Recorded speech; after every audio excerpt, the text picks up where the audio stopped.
Ninguém como Deus. Ninguém como Deus.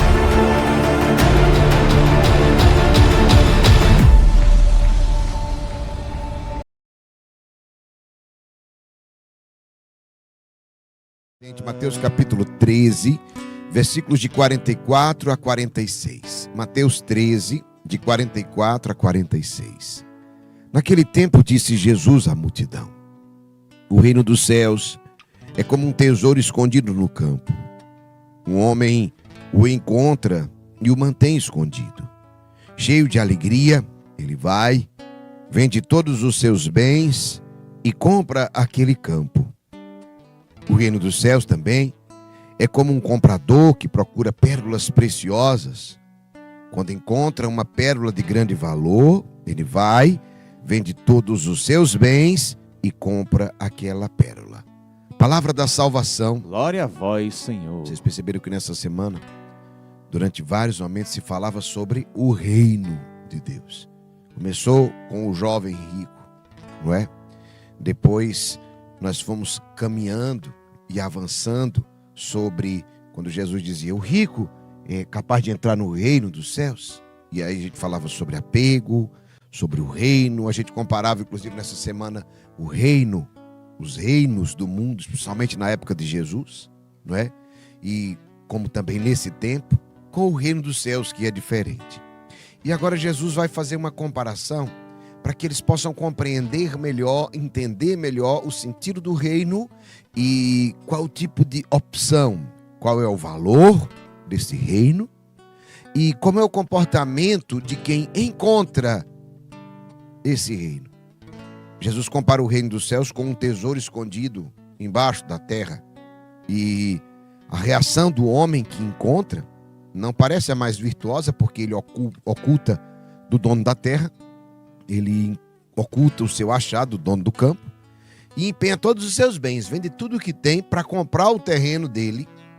E obviamente o interesse não é no terreno, mas é no tesouro que está sob o terreno, abaixo do terreno.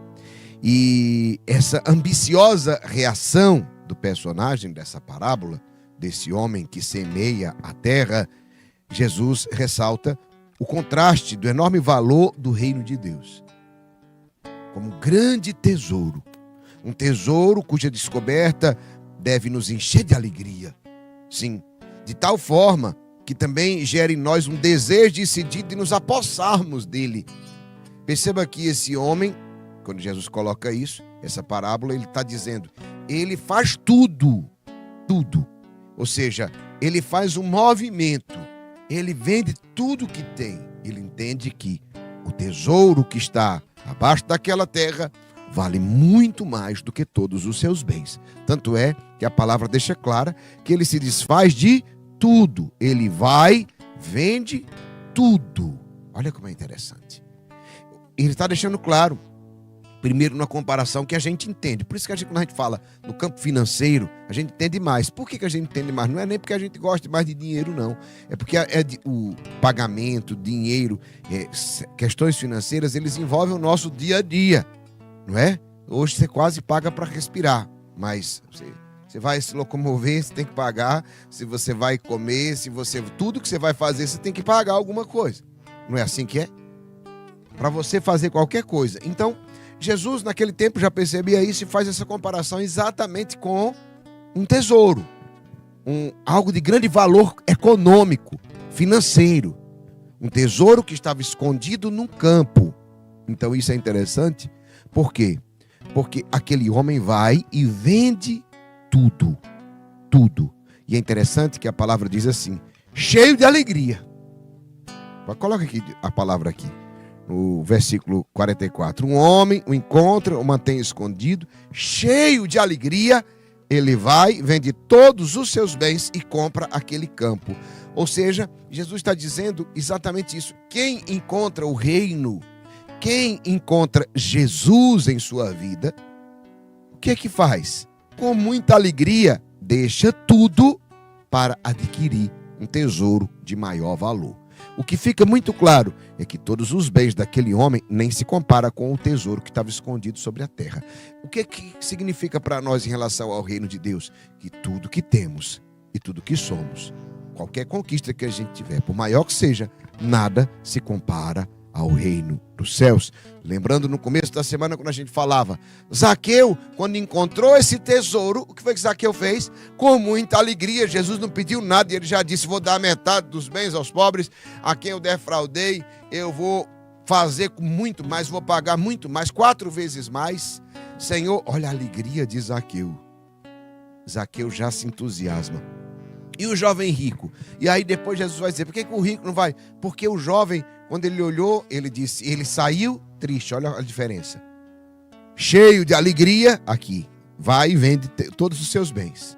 O jovem rico saiu cheio de tristeza, percebeu ou não? O jovem rico sai cheio de tristeza porque ele era apegado ao que ele tinha. Porque ele não percebeu, mas a questão não era só o apego.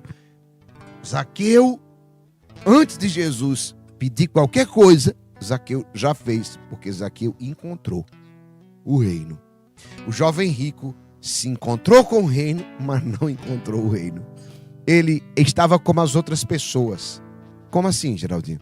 As outras pessoas passavam por aquele campo e não davam nada pelo campo. Mas uma pessoa passou naquele campo e descobriu que lá tinha um tesouro. Enquanto ninguém dava valor nenhum ao campo, alguém vai e vende tudo por aquele campo, porque o tesouro é escondido. Muitas vezes o nosso encontro com Jesus, para que nós possamos perceber o valor do reino, está exatamente como que escondido. Nem todos conseguem perceber o valor. Tem gente que vai entrar aqui e vai sair. Tem gente que vai entrar aqui e essa entrada aqui nesta live vai transformar a sua história. Eu tenho dezenas de milhares de combatentes, de testemunhos, que suas vidas foram transformadas. Quem teve sua vida transformada aqui, coloque nos comentários para que os outros que chegaram agora vejam. Quem teve a sua vida completamente transformada? Esses que entraram, experimentaram o tesouro, descobriram o tesouro e permitiram que a sua vida fosse transformada. Olha como é poderoso isso. Permitiram que a sua vida fosse transformada. Então eu quero dizer para você que está aqui, preste atenção. Quando o valor do reino de Deus é um tesouro cuja descoberta deveria nos encher de alegria e também de um desejo decidido de nos apossarmos dele. Na realidade, o tesouro do cristão, coloca o tema de hoje, o grande tesouro.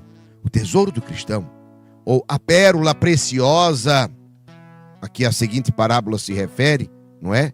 Exatamente, ele vai colocar o reino dos céus também é como um comprador que procura pérolas preciosas. Coloca aí versículo 46.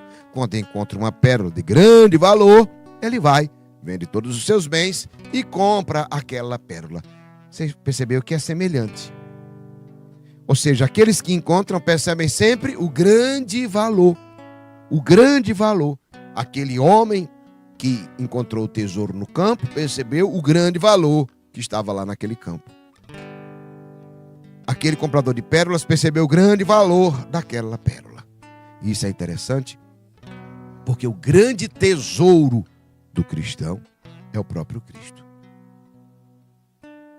Tem uma música que fala, tu és meu grande tesouro.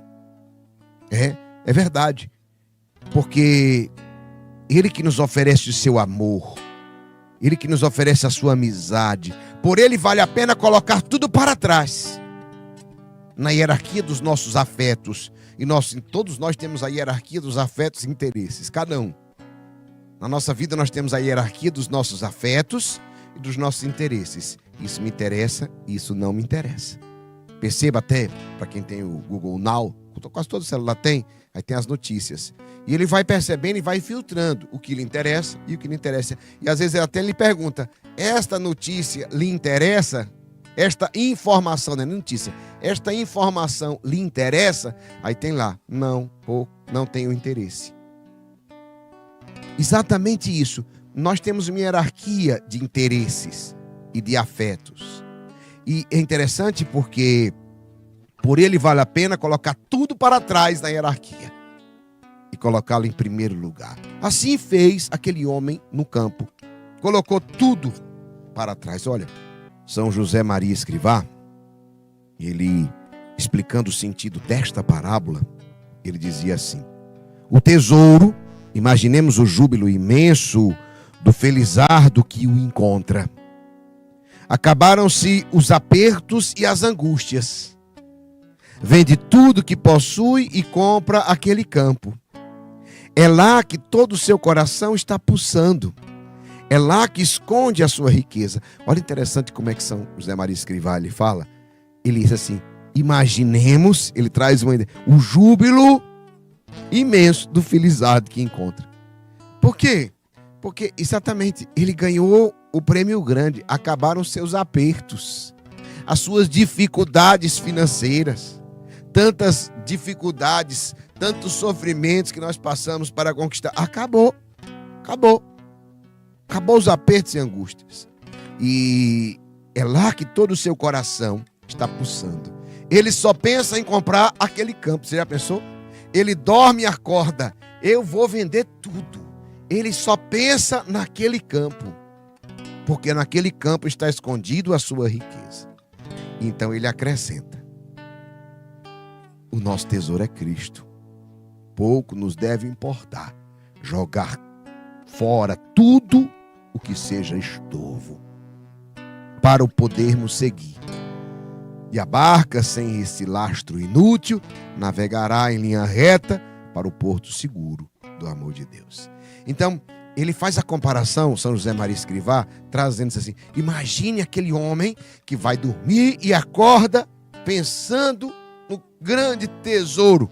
É a mesma coisa quando nós encontramos o nosso tesouro, que é Cristo. A gente dorme pensando nele. E aí eu vejo os combatentes que têm rotina espiritual, e a gente acorda pensando nele, porque encontramos o tudo. E tudo aquilo que for estorvo, eu via nessa semana combatentes dizendo, dando testemunho: pode chegar a visita, foi um político lá em casa, eu disse: depois, agora eu não posso, agora é minha rotina espiritual, estou na quaresma de São Miguel. Exatamente porque você encontrou o grande tesouro. E você que encontrou o grande tesouro, deixa tudo, o resto é nada comparado a tudo. Por isso que aquele homem, ele vê todos os seus bens, você diz assim: meu Deus, como ele se desvencilha fácil de tudo. Alguém que passou uma vida inteira para construir, para adquirir coisas, ele não está nem aí para a sua casa, ele não está nem aí para os seus bens, ele não está nem aí para as coisas que ele é apegado. Ele vende tudo, porque tudo que ele conquistou até agora não se compara com aquele tesouro. Então eu digo para você, tudo que você conquistou agora não se compara ao grande tesouro que é Cristo. Nada. O Papa Francisco também identificava o tesouro do campo com o amor de Jesus. Ele dizia assim: quem conhece Jesus, quem o encontra pessoalmente, permanece fascinado, atraído por tanta bondade, verdade e tanta beleza. E tudo numa grande humildade e simplicidade. Procurar Jesus, encontrar Jesus, eis o grande tesouro. Pega a palavra do Papa Francisco. Procurar Jesus, encontrar Jesus, eis o grande tesouro. Se você andou buscando tesouros, riquezas, você encontrou Jesus. Nós vamos daqui a pouco dobrar o nosso dinheiro diante dele. É muito forte isso. Pega essa palavra, esfria, André, que o fogo está alto. Podemos mudar de vida concretamente. Por isso que eu perguntava agora, e vocês viram quantas pessoas responderam que sua vida foi transformada. Realmente, quando encontramos, realmente quando aquele homem encontrou aquele tesouro, mudou a vida dele. Mudou a vida dele. E quando nós encontramos o grande tesouro que é Cristo, podemos mudar de vida concretamente. Ou então, podemos fazer como o jovem rico? Continuar a fazer aquilo que fazíamos antes? Não é? Encontramos aquilo que dá sentido, sabor e luz a tudo, inclusive às dificuldades, aos sofrimentos e até à morte. Porque se você encontrar o tesouro, como aquele homem, naquele momento inicial vai resolver todos os seus problemas. Mas depois, quantas pessoas vocês conhecem, artistas famosos, que se empolgaram, ganharam muito dinheiro e viveram um pequeno sonho, só que passou. Porque tudo que a gente conquista materialmente, depois que a gente conquista, se torna o quê? Normal. Tudo é distante porque a gente não tem. O dia que a gente tem é normal. E aí, quantos vocês veem que entram numa crise profunda de vida? Perdem o sentido da vida, mesmo com tantas riquezas. Mas aqui é onde está a diferença. Porque quando encontramos o grande tesouro que é Cristo, Ele não só sacia as nossas necessidades materiais, mas Ele dá sabor, sentido e luz a tudo, inclusive às dificuldades, inclusive aos sofrimentos, inclusive até a morte, Ele dá sentido. Porque para quem está em Cristo, a morte não é o fim, mas é só o começo da vida eterna. Jesus compara o reino dos céus, inclusive eu vou até citar, porque depois dessa comparação ao campo e a pérola preciosa, ele vai falar sobre uma rede de arrastão, que abre os braços a todos sem distinção. E no final todos também passam por um exame, né? Sai arrastando, só alguns ficam, só os peixes bons. Os pescadores que fazem com os peixes na praia, né? O que eles fazem? Descartam os que não são bons. Esta parábola também é uma metáfora para o fim dos tempos, que precede a posse definitiva do reino pelos que mereceram durante as vidas. A parábola da rede também está relacionada às parábolas anteriores do tesouro, da pérola, precisamente porque o reino de Deus, o amor de Cristo, é tão valioso quanto um tesouro, uma pérola muito fina. Por esse motivo devemos prestar contas de como o procuramos e amamos nesta vida. É interessante que São Tomás de Aquino, e eu encerro com São Tomás de Aquino, pela autoridade que tem, ele diz assim, que a felicidade é concedida em proporção ao amor e não em proporção a qualquer outra virtude. Olha que forte isso. Repito, que a felicidade é concedida em proporção ao amor e não em proporção a qualquer outra virtude. Em suma, a melhor maneira de comprar o tesouro no campo ou de comprar a pérola preciosa, mais preciosa do que as outras, que nos tornará realmente peixes bons, será o nosso amor a Deus e aos outros. É sobre isso que seremos julgados. No entardecer da vida, escreveu São João da Cruz, seremos julgados pelo amor. Aprendemos a amar como Deus quer ser amado. Amar a Deus e ao próximo. Ah, meus irmãos, essa é a atitude de quem quer conquistar o grande tesouro. Amém? Que palavra poderosa. Que palavra poderosa hoje que nos transforma e que nos leva para a frente e para o alto.